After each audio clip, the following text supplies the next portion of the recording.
Hello, students. Let's talk about market structure, which dominates how firms are going to charge you prices. So going to course content, scroll to topic 4, microstructures. These are the chapters and types of competition: perfect competition, monopoly, and monopolistic competition, and oligopoly. What does it mean?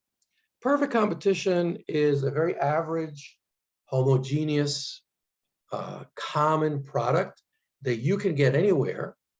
So the companies have to compete to get you to buy their product, because you can take it or leave it and just walk across the street or down the road and get the same product. For example, gasoline or pizzerias,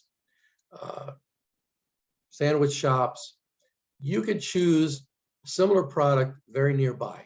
It's the same type of product. Gas is gas, pizza is pizza, within certain ranges. And you have all the market power because you can walk away and get it from somebody else.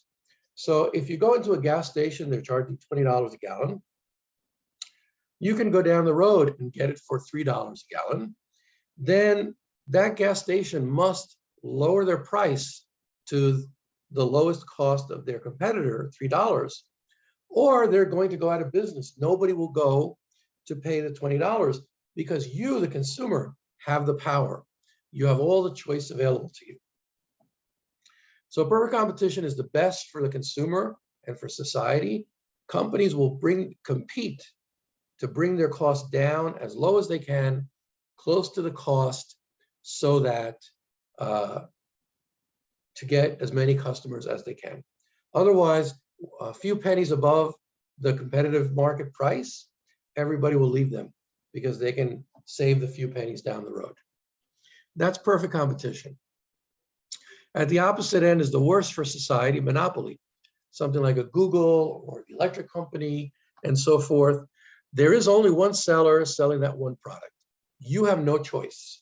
You must go to them. Therefore, they hold you hostage, and you must pay whatever they want to charge you. You have no choice.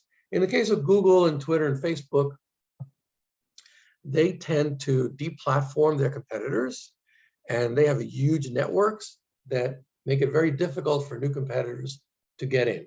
In perfect competition, anybody can easily get in or out of the supply market.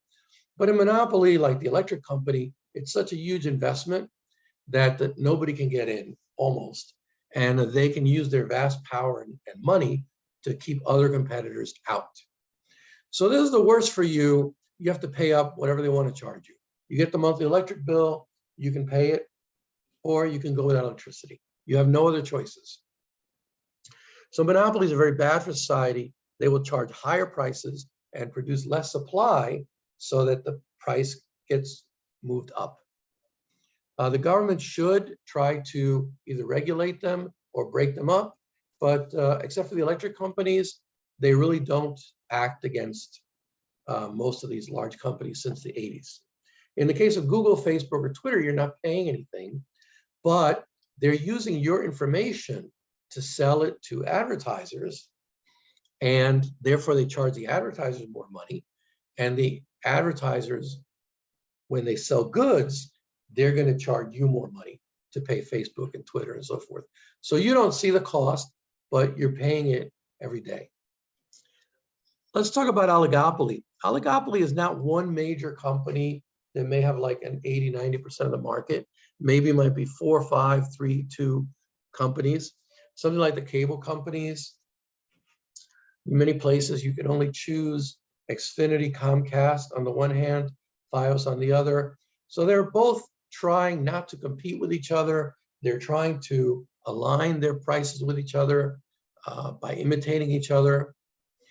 They can't do it on purpose by discussion because that's illegal in the US, but they can watch the other firm's prices and both try to keep their prices high. So you're paying maybe double what you should be paying if there was really competition. So they act like a monopoly, but it's not perfect because there's more than one company and they're not allowed to coordinate. So they have to try to figure out what to charge to get the most out of you. But if they kind of cooperate and don't lower prices on each other much, then you'll have to pay the top price. And finally, monopolistic competition, they imitate the monopolies, but really it's competition. So what does that mean? They try to convince you that their brand is so much better than anybody else's that you must buy their brand.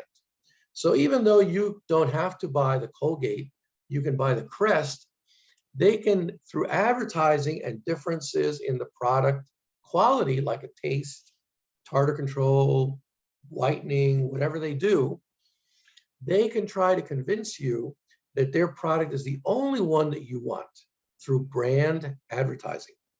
So in the case of monopoly, like the electric company, you really have no place else to go. The monopoly has market power over you. They can charge you higher prices, and you have no choice. In the case of monopolistic, it's kind of like monopoly. You do have a choice, but if you fall for their ads and they convince you or bamboozle you or fool you into thinking this is the only brand for me, then they can hold you hostage and charge you a slightly higher price because you are convinced that they're the only one for you. So in monopoly, it really is the only company for you. So they have market power over you. In monopolistic, it's in your brain that they get with their advertising. They convince you that Colgate, for example, is the only brand for you. And so you pay up a slightly higher price for that product. It's the only brand for you in your head in monopolistic competition. You really can drop Colgate any day and buy Crest. On the other hand, monopoly, you really have no choice. It is the only brand available. So that's the difference. Summing up, the more perfect competition you have, the better, because they will compete the prices down. And then the less competition, they will charge higher prices with lower quantities, like in monopoly or oligopoly, and you will overpay unless the government does something to break their power. And in monopolistic competition, it's in between. You will be suckered into paying more to the extent that they convince you that their brand is better. A Chanel bag now costs $8,000, a Walmart, $20, a Target, maybe $200. So if they can convince you you need that $8,000 bag, then you are their hostage and you have to pay a lot more. If you apply some common sense, you can get the cheaper alternatives, which basically a bag is a bag is a bag. So you may not agree, but that means that they've already convinced you with their advertising to give up your freedom of choice. So we're going to get into the technicalities of these and some graphs next. So let's pause there.